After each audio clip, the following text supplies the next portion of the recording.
I want to welcome you to the beginning, the start of something big. This is going to become my danger room, an activity room, a rumpus room. Stage one of creating a home American Ninja style gym. And what I'm creating right now is this rig. I need to kind of customize my gym, and this is going to be the first step into doing that. And this is going to be a gym that can help facilitate my goals of competing on American Ninja Warrior. And I have a very specific training style that I want to adhere to, much like the training that I put myself under to transform my body from being out of shape to placing third in an elite Spartan race. I want to take that same mentality, that same training style, and apply it to American Ninja Warrior training. It's going to prove to be the base foundation for a multifaceted gym. And what I'm going to build is an 8-foot high pull-up bar that goes all the way across 8 feet and down. And what I got to do it is this material here. 6 4x4 8-foot long posts. You need 4-foot 1-inch thick black pipes, 8 floor flanges, 8 additional 2x4s. Why I chose the materials that I chose. The quickest way to get it up and the most cost-effective way to start. And so one of the key components that I bought here are going to be 4x4 8-foot long posts. 2 for the top, 4 for the legs, so that's 6. When you're choosing your pipe, you want one, what's gonna work best with your wingspan. Because I feel that's gonna be the perfect arm span for me, and I think that's gonna be perfect for my pull-ups. So they're just gonna go across the top of the gym, but ultimately you can buy as many as you want. I feel 4 gives me a pretty good arm length across that's gonna challenge me. But you can vary the distance of these based on how far you want. And what I'm going to do right now is drill an inch hole through here, put this metal pipe through the inch hole, and secure it on the back side with this. They're going to go at the end of the pipes. They screw in very simply. Normally you would go like this here, but we're actually going to use it this way, which will actually prevent this bar from turning. 2 of these for every one of the bars that you have. The other caveat is I want to make sure I'm a little bit head on this first pull-up bar.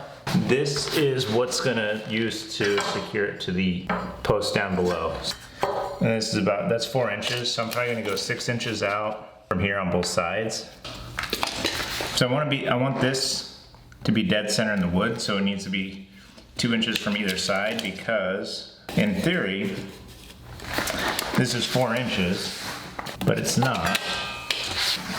I thought these were 4x4s, but I guess they're like 3.5 by 3.5. So now that I have the markings in, what I'm going to do is drill the holes in. So ideally you should have a workbench that you're doing this on, but I don't have a workbench. But what I do have in my extraordinary gym is weights. A Jedi uses the Force to work with what he has. What the Force provides me, which is weights. Other thing, bro, safety gear. Never start drilling without proper eye protection, aka safety goggles.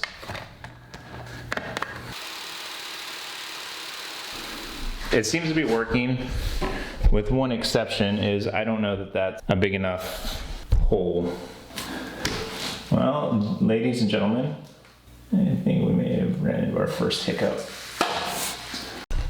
What I think I'm discovering is that an inch is not an inch across tool sets. This is what I was led to believe is an inch pipe. This is what I was led to believe is a 1-inch drill. The 1-inch pipe here does not fit into the 1-inch hole there. To be more confusing, so this screws on fine, right? As you can see, it's a 1-inch floor fastener connecting to a 1-inch pipe that doesn't fit into a 1-inch hole.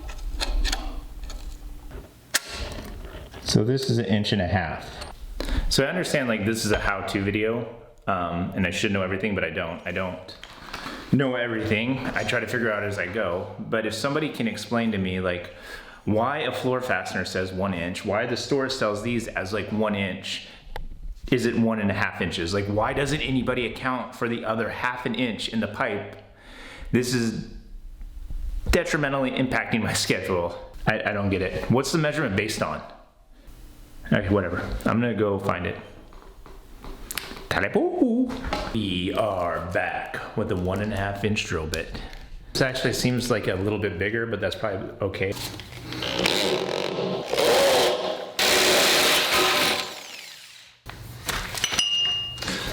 Well, that escalated quickly. I initially got these braces where you're gonna use to connect in the legs. So almost immediately I recognized that the metal brace that I was using to connect the top and the legs was not gonna be a permanent solution. So I ultimately went with bracing it with 2x4s, which has proven to be incredibly stable. Put it in there. The leg is level.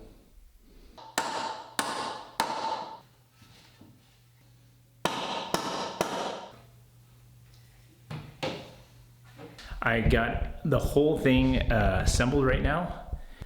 Right now it's upside down, so I have to do an old-fashioned barn raising right now. This is so unsafe. Kind of like a harness. Oh no. It has to go this way. Okay.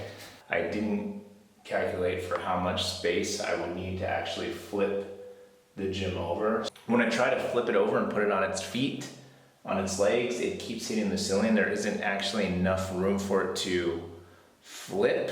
So I need to separate it back into 2 pieces.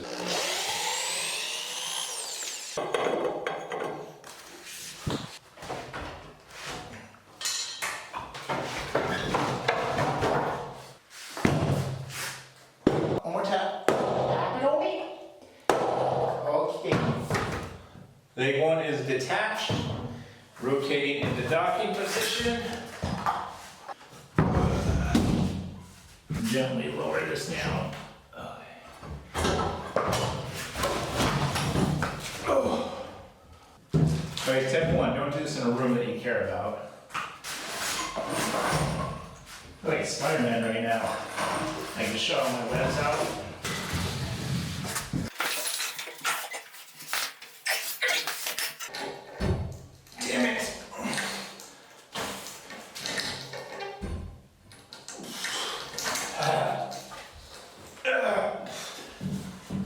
Oh shit. Crystal? Crystal? Nobody's home. Right now it's still too tall with these. So just gotta pull these out. Okay, so it's up and going. A hidden benefit having these on the ends because it made it much easier to stand it upright. It was easy actually to line these up when these weren't screwed in because it gives you like a ton of flexibility.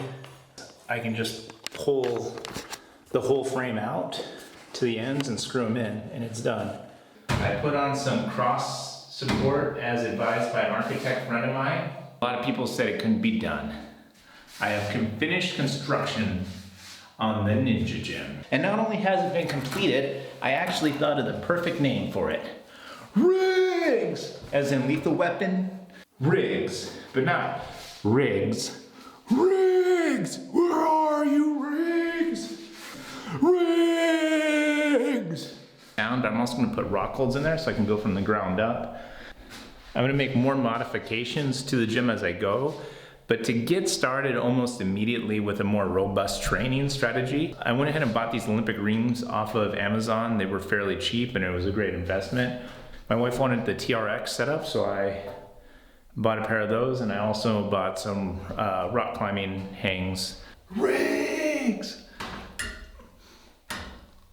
grip. So these are like immediate benefits, and only within a week of having it, I'm already seeing like huge changes in my endurance, my grip ability, and even my strength, because I'm able to pop in here for 5-10 minutes at a time. And it's just the cumulative effect of having this in my downstairs basement is paying huge dividends. But yeah, when it's completely done, it's gonna look good. But with that said, I'm just happy that it's up, it's functional. Because it is in my basement, rain or shine, I can be down here training on my American Ninja skills.